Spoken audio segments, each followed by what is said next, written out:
if we're doubling the amount of data that we throw at our models, it is reasonable to think that we might also be doubling the amount of verification that we need to do for our models, and to be sure that they're doing the right thing.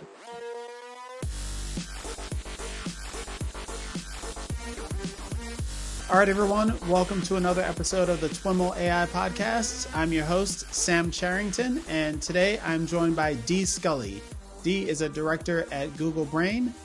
Before we get into today's conversation, be sure to take a moment to head over to Apple Podcasts or your listening platform of choice. And if you enjoy the show, be sure you subscribe and leave us a 5-star rating and review. Dee, welcome to the TWiML AI podcast. Welcome to the show. Hi, Sam. Thanks for having me. I am looking forward to diving into our conversation. We're going to be talking about data-centric AI and data debt.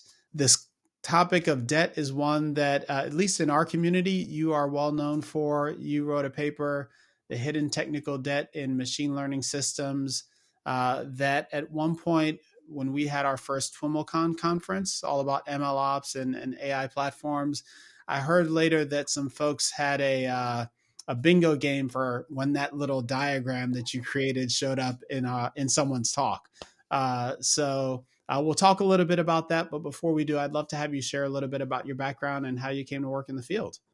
Oh gosh, how I came to work in the field. So I had a bit of a non-traditional path. So as an undergraduate, I was an art major, and I was Oh, deeply wow. concerned with issues of visual narrative. And then, guess I graduated in the late '90s and discovered that I needed a job, and became a teacher. I was a high school teacher in high schools around the world.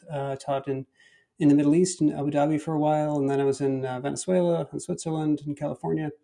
Went back to grad school for education, and I was really concerned about, what does it mean for a subject to be learnable? What does it mean for a concept to be learnable? Are some concepts inherently more difficult to learn than others? And I found that the education people didn't have a great set of concepts to draw on for that. This was the early 2000s, 2001 or so. I found that the machine learning people had actually thought about this a lot.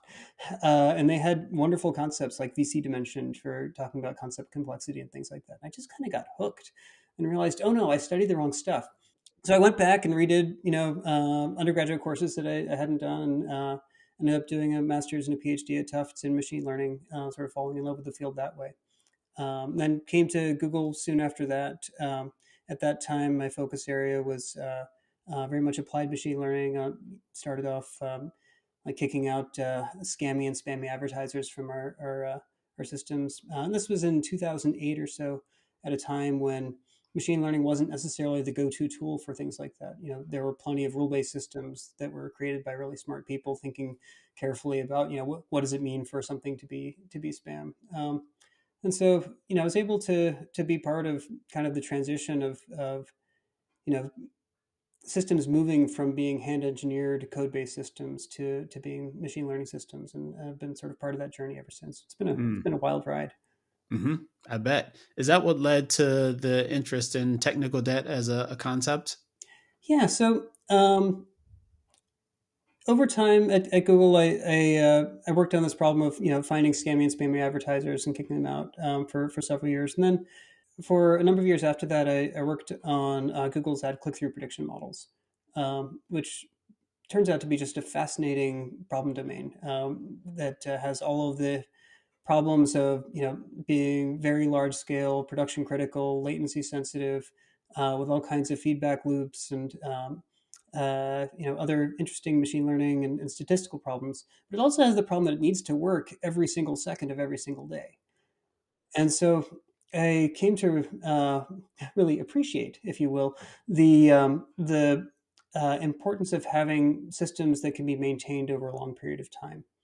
And we certainly ran into a bunch of the problems that we ended up writing about in the technical debt papers in these production settings of seeing, okay, well, what happens when you have a feature source that changes its semantics over time under the hood without someone telling you, or when you have to migrate from one version to another of a given data dependency. What happens when there is a feedback loop that exists through some other related system where the only connection is what data is being consumed. Getting to really cut my teeth in a production critical setting exposed me to a lot of those problems and helped to sort of motivate telling others about these things. And it turns out that these problems, they weren't unique to us, and they weren't one-off problems. They seem to be pretty general. They've resonated pretty strongly, I think, and pretty broadly for folks that are trying to do machine learning in production. Yeah, it's funny because when you write a paper, you really kind of want it to stand the test of time and for it to be relevant for many years. And this is one that Mhm. I really wish kind of wasn't. Here we are, In seven, what 8 years sense? later, and we're still like talking about Ah, machine learning and technical debt and things like that. got it. I would like to live in a world where these problems are kind of capital S solved, and they seem, not to be, at Yeah. least not in any sort of full or final sense. Although obviously, folks are doing a much better job with these problems than we were, back in the day. So this podcast will be published in the context of a series of shows focused on data-centric AI. And you've recently applied this idea of technical debt or debt to thinking about data. Maybe let's start by having you talk broadly about this idea of data-centric AI. Is it, what does it mean to you? In what ways do you relate to it based on your experiences? Yeah, so the phrase data-centric AI, I came in contact with that sort of phrase through Andrew Ng, who reached out to me, and we had some interesting discussions on this. I think that the overall point is that in the end, creating machine learning models just isn't that hard, and it's not that hard because a large number of people have spent a huge amount of time creating infrastructure and tools and toolkits and frameworks for helping people train and create machine learning models. So packages like TensorFlow and PyTorch and JAX and all these things exist now in wonderful ways, and they're supported by fantastic cloud-based offerings. And so, sort of the problem of how do you create a model is one that maybe 10 or 15 years ago was a very difficult one, has now become a relatively simple one. However, a model framework, platform, cloud service by itself isn't useful at all until you have data that you're feeding into that modeling system. And so, to a first approximation, in the current day, 100% of the problem is gathering the appropriate data and figuring out what is the right data to train our models on. You can see, just the influence of even a really simple thing like getting more data. And when we're, seeing things like, the large language model world, exploding in capabilities by exploding in data set sizes. And obviously, when we're gathering larger and larger data sets, it's not because we're gathering the same data point or the same information many times. It's that we're gathering an ever more diverse, ever broader set of sort of experiences and pieces of knowledge to throw at our modeling systems.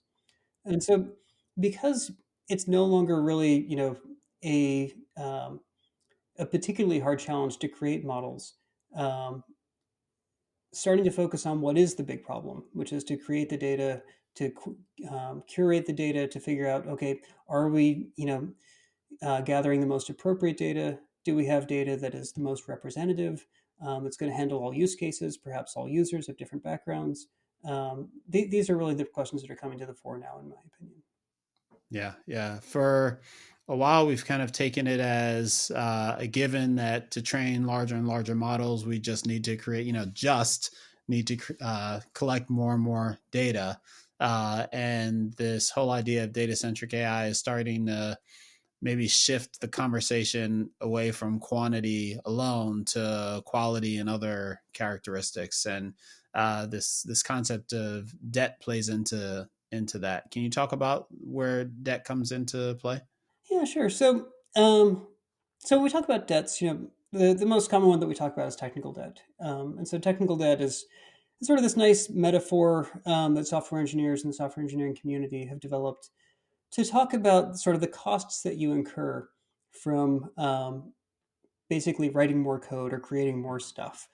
Um, and those technical debts are often incurred, especially when you're trying to move quickly. And so, if you've ever written some code super fast, maybe on a tight deadline, you might have noticed that maybe it didn't have all the comments that you would like it to have, or maybe it wasn't quite as well tested as you might have preferred, or maybe you did a little bit more copy and paste and a little less refactoring into a nice API. Um, and all of those are costs. They're choices that you make under a certain set of circumstances. Often when you need to move quickly, now, and you're willing to maybe go back later and kind of pay off those costs at a later time, that will allow you to do a better job of making sure that your system is maintainable over time and can be modified maybe by others who aren't you, or things like that. Yeah, our future you is. I find that future me is often a really great person who's willing to take on all kinds of tasks, but the past me is a real jerk who's given me a lot of work to do. When we think about concepts of technical debt as they apply to data sets for machine learning, there's sort of this nice phrase that has kind of made the rounds, which is that in machine learning systems, data takes the place of code. Um, and it's kind of this nice profound thing to think about, because you're saying, okay, we're defining the behavior of our systems that are learning from data on the code, on the data that we're providing them. So data is taking the place of code. The data that we're providing then also has many of the qualities of code, which is that if we were to say double the amount of code that we're putting into a system, we might assume that we're also maybe doubling the number of behaviors that we're asking our system to create, or to exhibit, and thus maybe doubling the number of unit tests that we might need to put in, or maybe doubling the amount of documentation that we might have to put in. If we're doubling the amount of data that we throw at our models, it is reasonable to think that we might also be doubling the amount of verification that we need to do for our models, and to be sure that they're doing the right thing. So one of my favorite examples of this is in line with the GPT-3 model. So one of the first, large language models to really make waves. And in the original GPT-3 paper, they had this really wonderful result, which is that just training their large language model on text from the web with no special instructions, over time it learned to do simple addition and arithmetic. Um, and they had wonderful plots showing how these behaviors emerged as more and more data was given to the system. And there are a couple of interesting things there. One is that they didn't design the system to do arithmetic. This was learned from the data that they gave it. Another is that the behaviors emerged at certain amounts of data. So you needed, quite a lot of data to see these things emerge. And then the last thing is that if you look at the plots in that paper, you'll notice that they weren't actually 100% accurate at doing three-digit addition, even with many billions of examples, many billions of parameters. And so this is, I'm not picking on GPT-3 here. It's a fantastic model and was a great advance for the field. But in terms of the kinds of testing and verification that you would need to do um, to be confident that your model was going to do a great job at three-digit addition or four-digit addition or more complex mathematics, you can imagine needing to go ahead and creating some formal tests for this of one form or another, and needing to get some level of assurance about what the qualities that this model is going to give over time. And obviously, addition is just one example. It's a really nice one to think about. But any model that we're throwing ever more amounts of data at, we're essentially doing so because we want it to have ever more fine-grained and specialized behaviors. And each of those specialized and fine-grained behaviors is one that it might do well or it might not. And if we really think it's important, we might want to check. And so, in this sense, adding more and more data to our models, in some sense, creates an opportunity for debt that will want to pay off through all of the careful activities of testing and documentation and understanding what are the capabilities of models in the long term. Does that example also explain why machine learning is much more difficult than traditional software from a testing and validation perspective? I'm thinking, if you had an API that was adding 2-3 digit numbers, you'd probably test it on a few examples, because if you get it right for a few 3-digit number pairs, it's probably working. Whereas in a probabilistic system or statistical system like a machine learning model, who knows where the errors are? Yeah, it's a great question, right? And so, I think it's worth reflecting on the question of why do we do machine learning at all?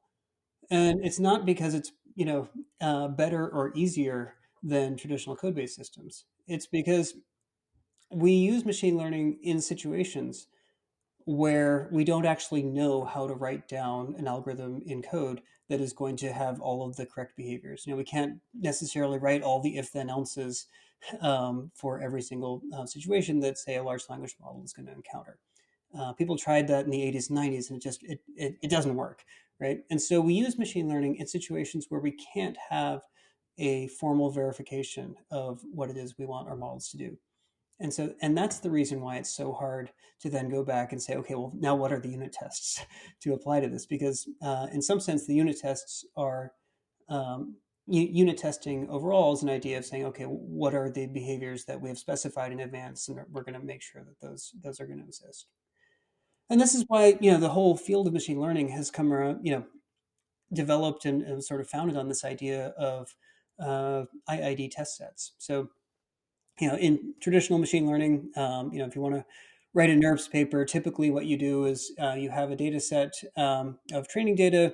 You randomly sample, some a portion of that to hold out as your test data.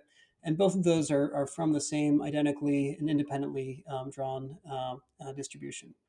And the idea is that, okay, if we know that that distribution is the one that we care about, then doing these two independent draws from that same distribution means that if a behavior is important, it'll be represented very likely in both our test and our training data. And so we'll be able to verify that our model is doing the right thing on this distribution by having these two draws from that. And this is a really good idea. It works well when the distribution that we're drawing our training data from matches the distribution that it will be used on in practice. In NeRPS papers, this happens, all the time, except for specialized cases where people are really probing.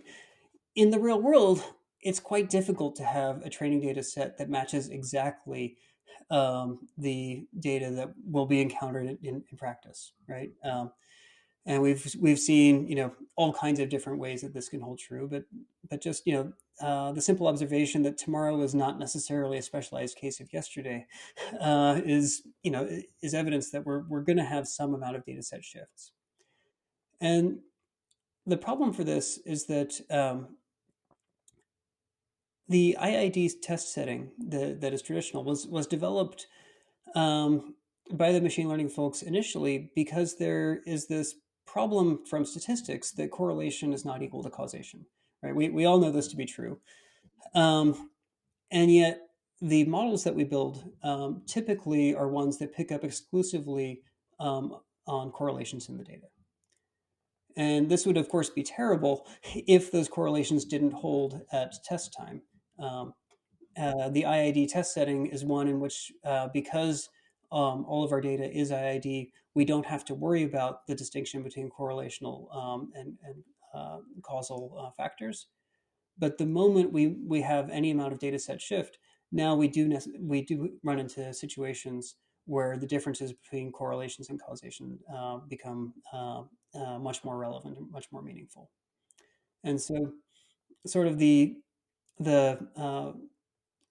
underlying assumption of machine learning, typically that we're drawing, IID test and training data is sort of so steeped into us as machine learning researchers and people that it's one that we really need to force ourselves to recognize and reckon with on a regular basis. Are there specific patterns or failure modes that you see repeatedly in practice that are sources of data debt?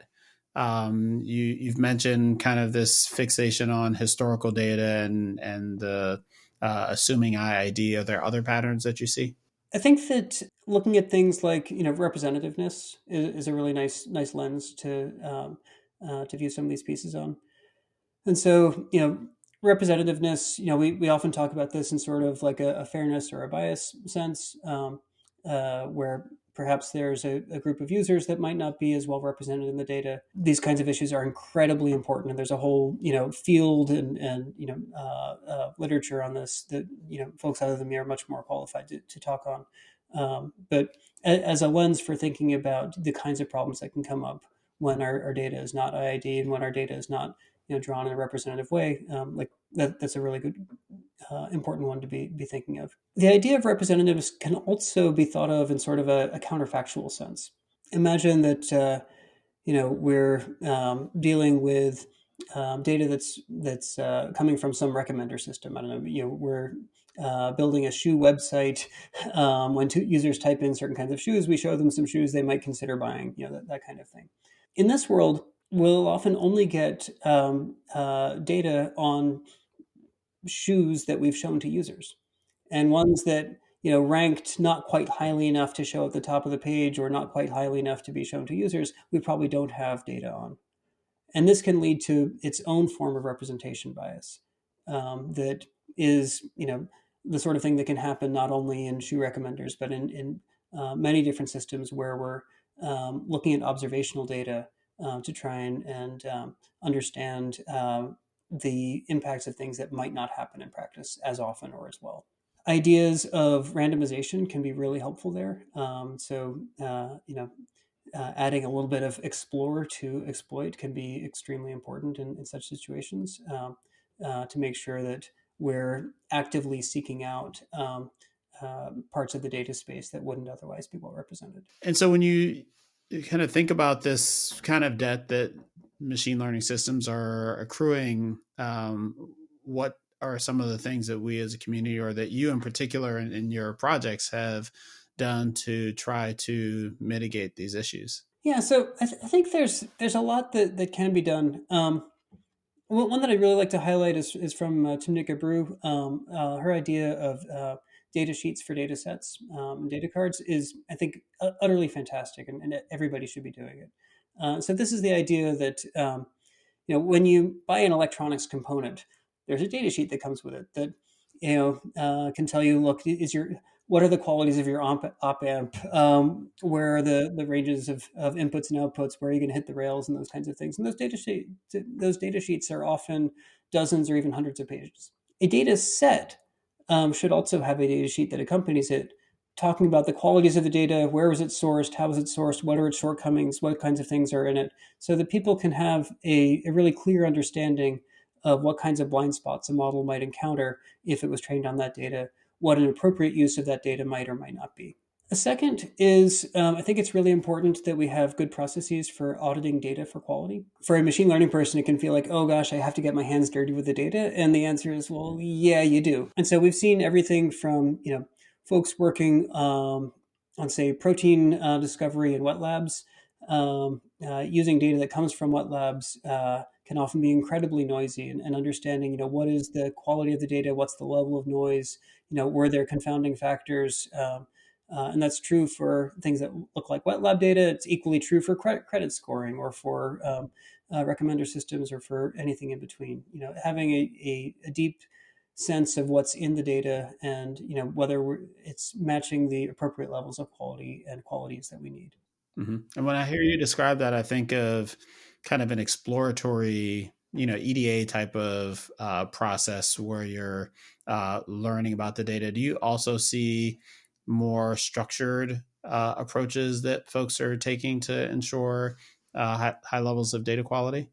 I think in terms of structured pieces, like the data sheets are a good way to bring structure to that exploratory piece. There's a whole additional approach that we can think about, drawing from the causal literature.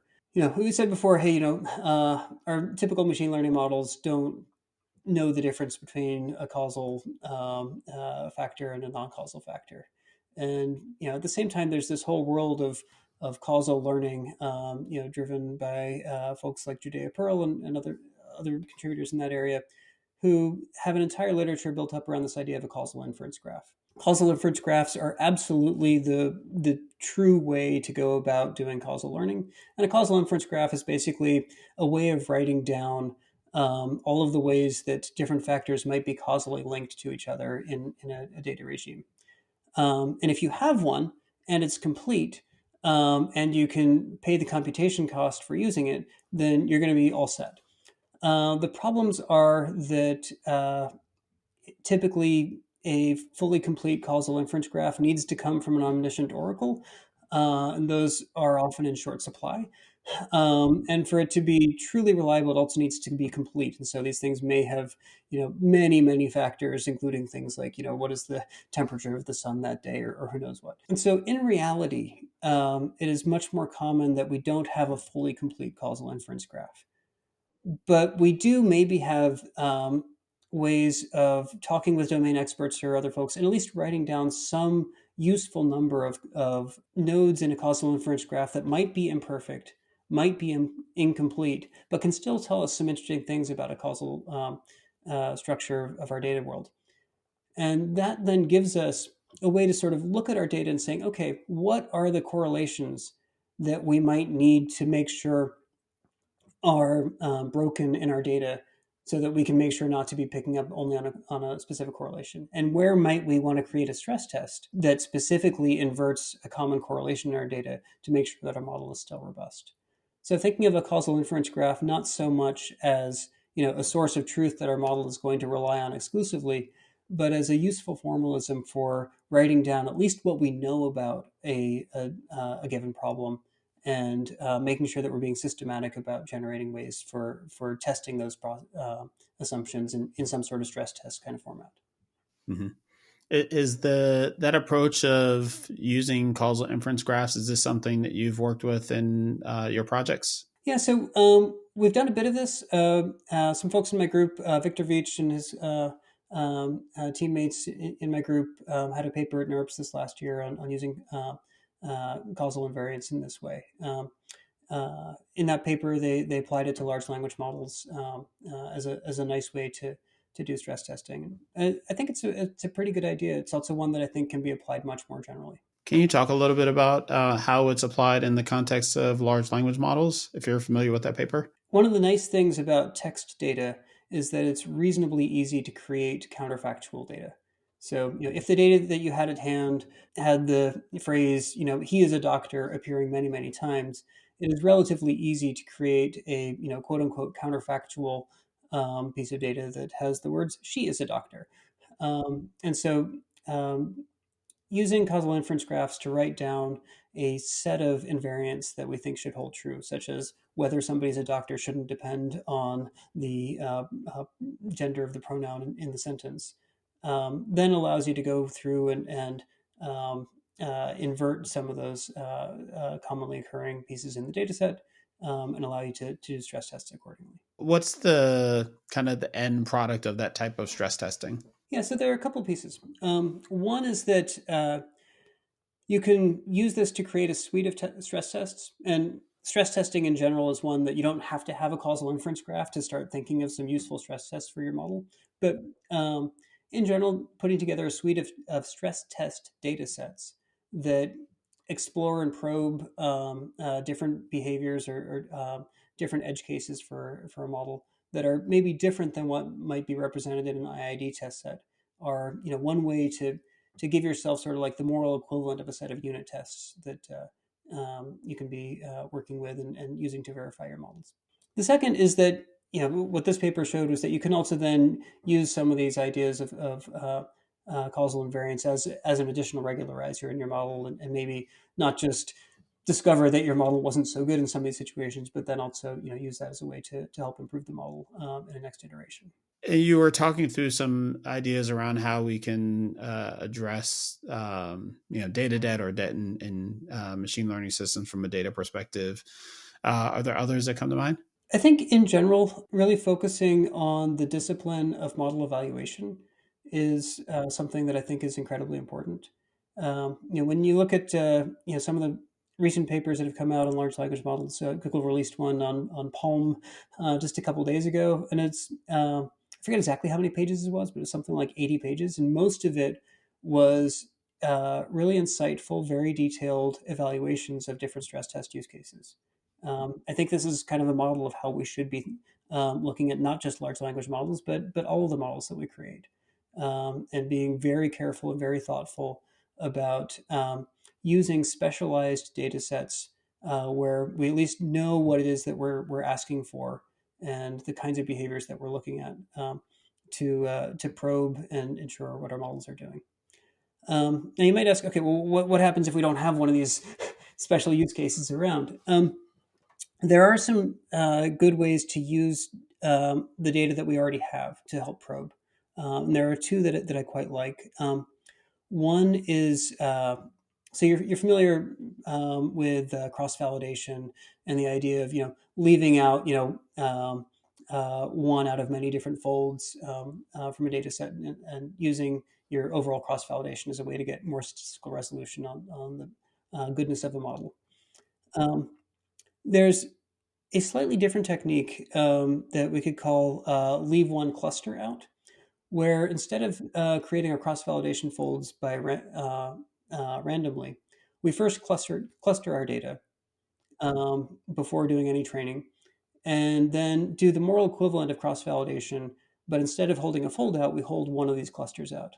And so we're creating a world in which our models explicitly have some blind spots, and that blind spot corresponds to a cluster that we then use as test data. If over the course of these, evaluating over all of these different held out clusters, we're doing a good job, we can be reasonably sure that our model is probably pretty robust and not just picking up on spurious correlations. A second form of this looks like slicing our evaluation data based on how close a given test example is to its nearest neighbor in the training data. And so you can imagine that if uh, one of our given test examples is like an identical copy of an example in our training data, that being good on that is nice to see, but isn't really that useful or impressive. If it's a little bit farther away, that gives us a little bit more confidence. If it's very far away from its nearest neighbor in the training data, then that's probably a pretty tricky example to get right. And if we're doing a good job on that, you know, that kind of data, then our model is probably pretty robust. And so, binning up our evaluation data based on how far each of those examples is from its nearest neighbor in the training data can be a way to help us begin to answer some of these questions of the level of robustness of our models, even if we don't have any specialized data around. Does that assume a certain level of smoothness in the reward function or the relationship between the points in the data So it's machine learning, right? There's always one hidden assumption that gets you. Um, set? in this case, And I guess I guess I'm asking you more in practice. Like, do you find that is a overly limiting assumption, or no more so than differentiability or other things that we have to deal with anyway? yeah. So I think the thing to focus on for this kind of evaluation is what is the distance function that you're using to judge how far away a point is from its nearest neighbor in the training Hmm. data. Sometimes we have a distance function that makes a lot of sense. Like if we're dealing with proteins, using something like edit distance that's reasonably well established is great. In other cases, if we're dealing with images, we probably want to use some sort of image embedding. And there, we probably don't want to have the embedding that we're using be like the embedding that we're learning at the same time. We probably want it to be independent in some way, just so that we're not, overly favoring one model or another. But yeah, we will need to have some sort of distance function that makes sense. If we don't have a distance function that makes any kind of sense, then we probably have some more thinking to do about our problem overall. Have you explored techniques like active learning to address some of these issues? Active learning, I think, is one of the great underused machine learning methods. So, in active learning, we're often gathering more data to label based on some amount of uncertainty or disagreement or things like that from our current model. So, we're trying to find the most informative data to add into a given model. For things like model evaluation, using ideas from active learning in an evaluation sense can be extremely helpful. So there, we're not necessarily using, say, model uncertainty to tell us which examples to go off and get new labels for, but maybe we're using some ideas of model uncertainty to tell us which examples will be most useful to focus on when trying to understand model failures, or which examples might be most indicative of problem areas. Um, certainly, using active learning to go off and gather additional data for helping to augment our model's capabilities for areas of the data space that might be underrepresented are of course, extremely helpful and useful as well. I think one last thing to say is that active learning can break down in areas where the things that we're looking for are incredibly rare. So active learning, and I came across this in the world of machine learning for spam detection. When spam is a 10% problem, then active learning can save you a tremendous amount of problems. When your spammers are like crazy, clever, and weird and rare, and they're more like 0.0001% of the world, then active learning can still show you an awful lot of unuseful or uninteresting data before you finally find a couple of hits. And there, I think Josh Attenberg had a paper on this maybe 15 years ago. But one of the things that can be helpful there is not so much a purely model based, human agnostic active learning, but more of a model assisted exploration and using machine learning or maybe some learned distances to help build exploratory tools to help smart humans go and find the most useful examples, either as stress tests or as counterfactuals or things like that. And all this sort of speaks to the idea that just as a couple of decades ago, people realized that if you have computers and you have humans, maybe there should be a field of human-computer interaction that helps to figure out how these two very different entities should be interacting with each other. We're probably getting towards a world where there should be some sort of field of human data interaction that really focuses on tools and best practices and methods for people to be interacting with data in a way that helps individual humans make sense of data sets of size billions or larger. How far along do you think we are in having the tools that we need to approach the kinds of problems you're envisioning? I think we're still relatively early days. Talking to a fully licensed statistician can be a really illuminating experience because the statistics people have known about the importance of data for forever, and as with most things in machine learning, the statistics people were right all along. But one of the differences is that the sizes of data sets that folks are dealing with, in current machine learning, are so large that I think that they make it difficult to apply many of those traditional practices of exploratory data analysis and things of that form.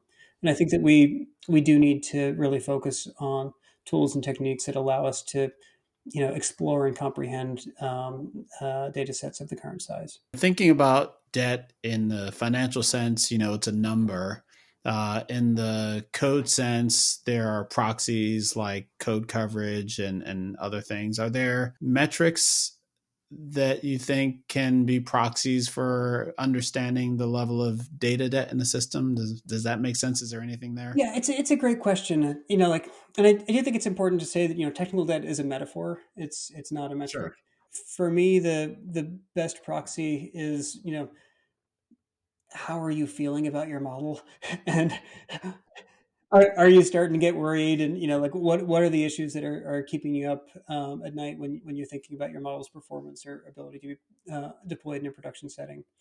Um, Overall, things that are indicative of technical debt in code-based systems are often long-term metrics, like how easy is it to create a change in the system? How easy is it for someone else to modify the system or improve the system? Um, how often do we get paged in the middle of the night when something breaks or when there's an outage? And I think all of those kinds of questions can be reasonably asked of machine learning based systems and models as well. Any additional thoughts on data debt that we haven't covered yet? No, I mean, more than anything, I think it's pretty exciting to be living in the world in which training a model isn't that hard, and the hard part is putting the data together. Because I think that this is actually going to be a world that opens the field up to folks with all kinds of different backgrounds and insights. You need a reasonably specialized set of skills to build a modeling platform. Um, I think it's a relatively different set of skills to think about collecting and curating the appropriate data sets, and to think about the right ways to be evaluating, stress testing our models. And so I really think that it's up to us as a community to make sure that we're being open to a broad variety of perspectives on that. Awesome. Awesome. Well, Dee, thanks so much for taking the time to share a bit about your the work you've been doing on characterizing data debt. Great, thanks so much. Appreciate the time.